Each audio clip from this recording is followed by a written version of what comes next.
Your comadre canceled Thanksgiving, so now you're stuck doing Thanksgiving dinner at the last minute. Now you have to get ready. But don't worry, I got you. I'm going to show you how to make Thanksgiving dinner here with whatever you have in your fridge. Now, I'm assuming you have potatoes, carrots, and chicken at least. If not, go get a turkey quick. Whatever bird you end up with, it's the same thing. They have the same anatomy, and they even have the same prize inside. Bob, show them what they've won. Disclaimer here, everything is going to depend on how much time you have for Thanksgiving. I'm assuming this is the day of. Now for chickens, the neck is attached to the spine, and for turkeys, the neck is inside and it's loose. You're going to need that for your stock in both situations. Alright, aquí es donde se pone bueno. We're gonna take the neck or the spine, both, off using kitchen shears. Now if you don't have kitchen shears, you can use your knife. Just be very careful. Don't use scissors or don't use the tijeras de tu abuela when, the one she uses para cortar el pantalón. Don't do that. I'm going to begin cutting on the right side of the spine. Don't cut on the spine, cut on either side. Now the next side, I said the next side, not the next side. Just be careful not to go too far away from the spine because you're going to end up cutting onto the thigh. So this is how it's going to look. We're going to end up using this, so don't throw it away. Put it to the side. We'll get to this later. Now you're going to flip the bird, and we're going to do something that reminds me of CPR. We're going to spread the legs here. Well, not that you need to spread the legs to do CPR. But we want a stable body here so that we can do chest compressions. I'll show you. The idea here is to kind of even out the breast to the height of the leg and thigh. Just press it down and you're going to hear a crack. And if it doesn't crack all the way, you can do it with your hands. Press again for good measure. And so now this bird will cook evenly. You don't have to worry about pulling out the breast at one time, putting out the legs at another time. And yeah, just forgo the presentation because this is better. I opted for removing the wishbone. Now to find the wishbone, just run your knife wherever you feel the bone, run it on each side just like the spine, and then you're just going to pull it out. It's going to feel hard to do so in the beginning, but just pull it out. It might break into pieces, that's fine, just pull them out, and you'll see why it's important to remove the wishbone later. Now take your neck or your necks or your spine and put it in an oven about 375 until they get nice and golden brown and crispy. So since we're pretending this is an emergency, obviously I didn't have time to brine the bird. I would have opted for brining, but we're going to do something different.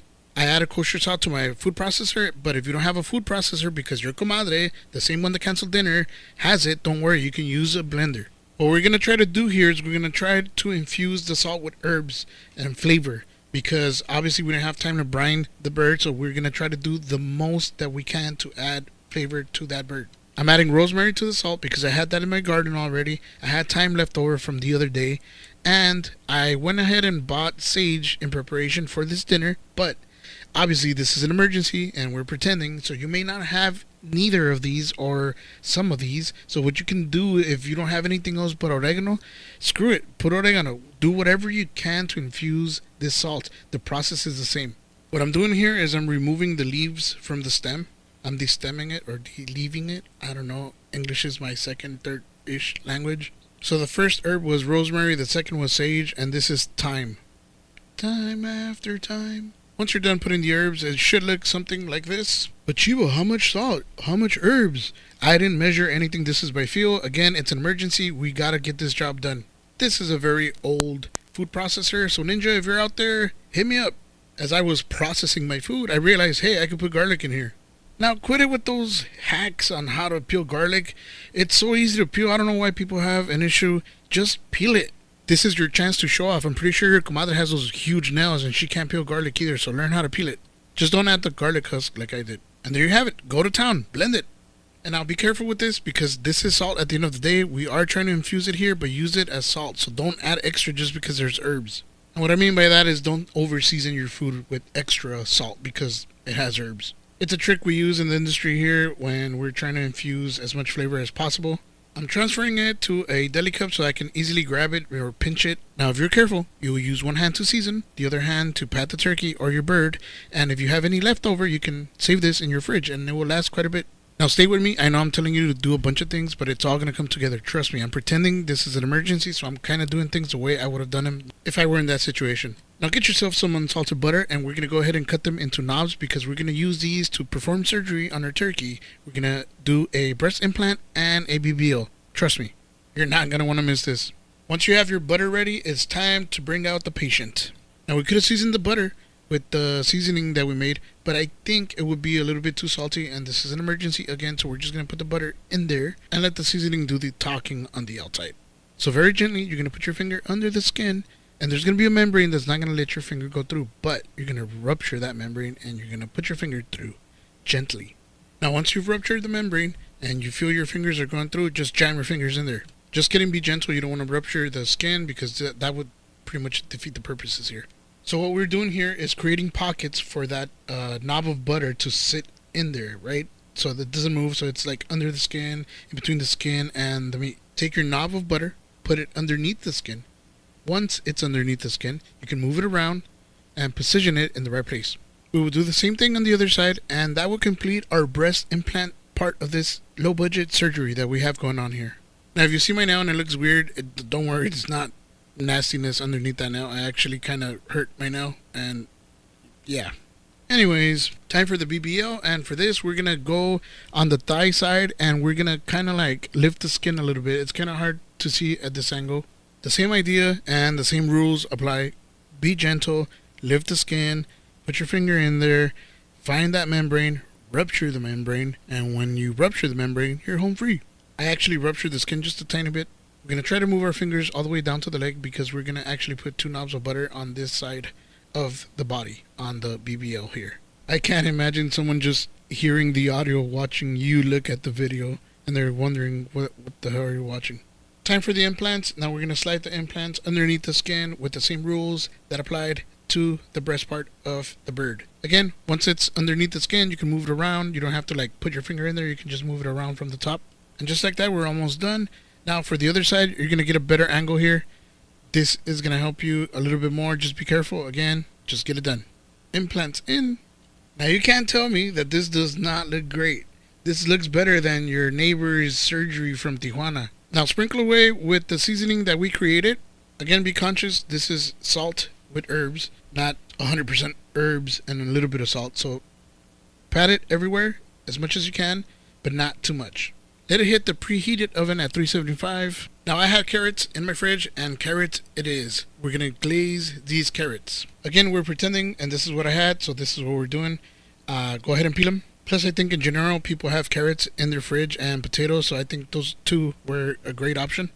Now we're going to take off the ends here, and we're going to go ahead and save them. I'll tell you why in a bit. So carrots are oddly shaped, and what we're going to try to do here is we're going to try to give it a uniform shape so it can cook evenly. I went for kind of like an oblique type of cut here. It's hard to explain, but this is kind of like the angle that I'm trying to shoot for here. I don't know if you can see that.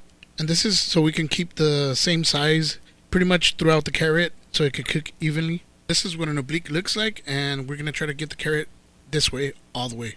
Now, we're not going for the exact same size. We just kind of want a uniform size here so that they cook evenly as much as possible. Obviously, it's an emergency, and we're doing the best we can with what we have. Now, remember those spines? We're going to put them in a pot of water here with the carrot ends that we were just messing with.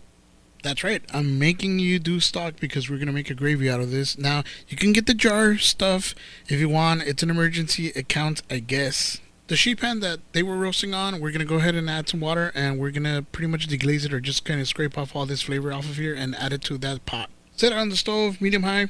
Keep an eye on it.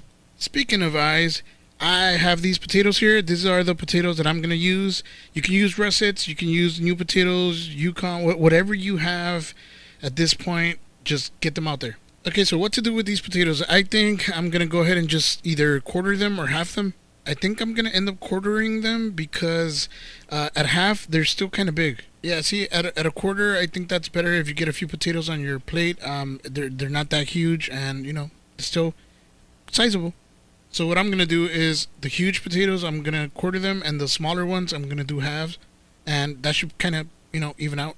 Again, every time we cut veggies, we want to have a uniform size so they all cook evenly. So once you have your papas cut, go ahead and put them in cold water. That's right, I said cold water. Why, Chivo? Well, because the potato is going to cook from the outside into the center of the potato. You don't want the center of the potato to not be cooked, and you don't want the outer part of the potato to be overcooked. Does that make sense? So the potato is going to come to temperature with the water together all at once.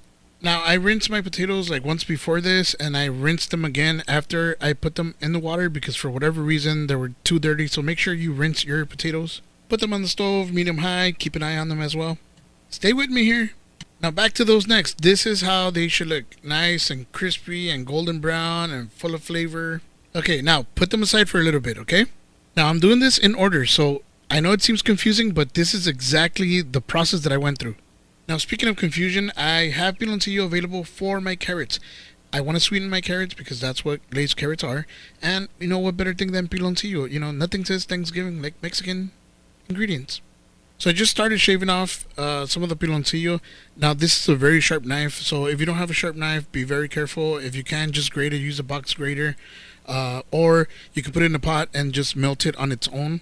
And then, actually that was probably easier, I should have done that. Darn. Okay, so melt it on its own, add a little bit of water, put it in a pot, and then just kind of like keep an eye on it. As soon as it melts, take it off the heat. Add the time at the end. If you're gonna go the way I'm doing it, so just I guess put the time on there the way I'm doing it right now. Add the carrots to a pan here. I went ahead and added water about halfway up the carrot, a little bit under, and then I added a little bit of kosher salt. Now I left this shot so you can see that I'm actually working everything at the same time. That's the stock in the background there. So where were we? So yeah, carrots, kosher salt, let it go until the water starts to pretty much disappear and the carrots are almost fork tender. Now this is where you can add whatever fat you want. I added oil. That's what I had at the moment. I wasn't thinking straight. I should have used butter. It would have went better. But like I said, I was pretending this was an emergency, so I put myself under pressure, and that's what I saw. That's what I put on there. So I added the piloncillo with the thyme at this moment as well.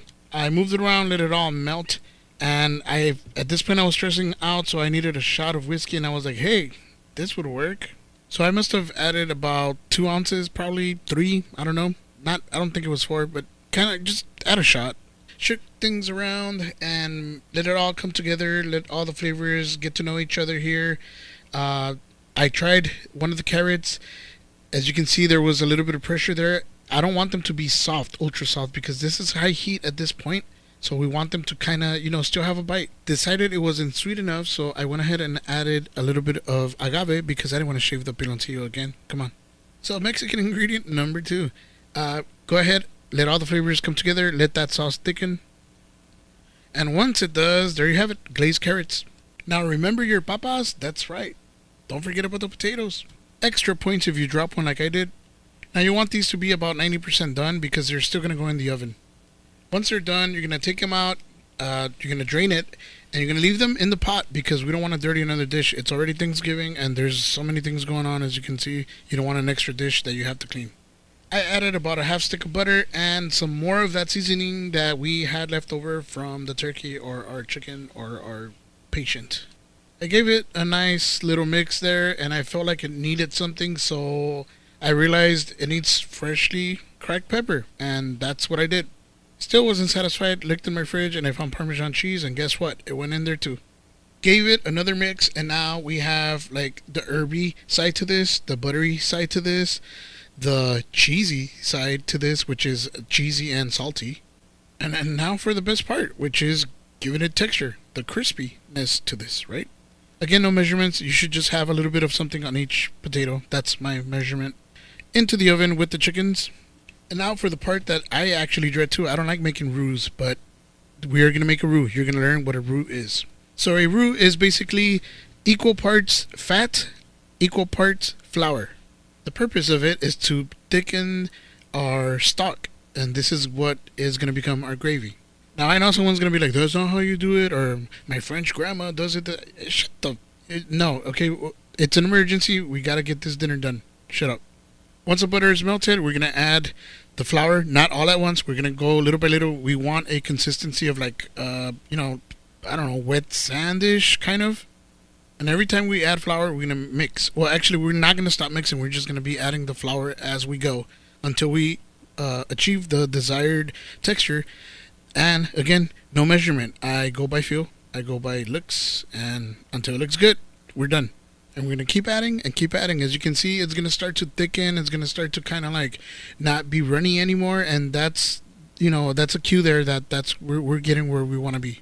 Now you can make this darker by, continuing to cook it off. I don't want it that dark. I want it to be a little bit on the lighter side, and we're in a hurry. So yeah, Now at this point, I was already frustrated, and you know what? Just pour the stock in, and we'll mix, and don't stop mixing. You don't want it to break on you. Just keep mixing, keep adding, little by little. Now, keep calm, focus, concentrate. I know when you're doing tedious tasks, that's when like something happens. Like your comadre probably comes by and says, "Hey, I heard you're making it now, so I'm here to eat now, even though I canceled my dinner." Yeah, that's your comadre right there. It's slowly gonna come together, as you can see here. Now it's starting to look like a gravy. Keep mixing, and actually add more stock, or at this point, it's up to you how you want it. I test it like this. If I can make figures onto the gravy, I'm good. So now I'm done. What I'm gonna do is I'm gonna add a little bit of more herbs. At this point, if you wanna add a little bit of the meat from the necks, you can go ahead and do so. I like it like this. This is fine. You do what you do. Especially if your comadre didn't help. Come on, just whatever. They gotta eat it. I switched it over to the pot where the stock was in, and yeah, this is the best choice here because we're gonna ladle from here or pour from here. So yeah, and see, there you go. You have a nice silky gravy after all that trouble. Boom. Now you know how to do gravy. Are you still with me here? Chew, how do I know the chicken's done? Or how do I know the turkey's done? Use a thermometer. Don't go by feel. Don't go by time. Hot take, if you don't have a thermometer, just order KFC, man. The breast was at 155. I pulled it. And this is what we're going to do next. We're going to take off the leg and thigh from the body here. Take both sides. Now, ideally, you want to let this rest a little bit. You don't want to cut it when it's this hot. But, again, video purposes, and it's an emergency, and I'm pretending, and all that stuff. So we're going to locate the breastbone, and we're going to cut right alongside it to release the breast. It should be fairly easy to release it. By this point, if you just split it, it might just come off. If not, just run your knife underneath it. Mine didn't come off, so I kind of just poked my knife in there and it released. So because we spatchcocked the bird here, we still have some of those rib bones there. So what we're going to do is we're going to flip it to the side, and then we're going to work our knife right in between the meat and the bones here. And you want to just kind of go straight right in between there. Be careful. We're trying not to mangle the breast too much here. The bird being hot doesn't help. That's why you kind of got to let it rest a little bit, let it cool down just a tad bit here. And, cut, kind of split, and it should come off. Now, as you can see, the bird is still juicy. It's not dry at all whatsoever. The next part is fairly easy. It's the wing. You're just going to kind of split the wing open it like it's going to fly away, and then just stick your knife right where the joint is, and it should come apart. At this point, I was really thinking it was Thanksgiving. I was stressing a little bit. So you're going to take the breast and you're going to slice it as thin as possible. Not too thin, but not too thick either. And you can plate that, or you can put it aside, or whatever you're going to do at that point. So I took some of that, I put it on the plate, and I went straight for the carrots here. So as you can see, everything kind of finished around the same time. So we have the chicken, we are plating the carrots, next are the potatoes. Now, there's no temp on the potatoes. I just wanted them to kind of get some kind of crisp on the edges at least. Gravy shot for the win here. Gravy was smooth, tasty, nice, and velvety. Ugh. I know your comadre is going to talk smack now, but guess what? You got Thanksgiving done without her help. You don't need her. Don't invite her next year. I know this was a confusing and long one, but please like and follow or leave a comment.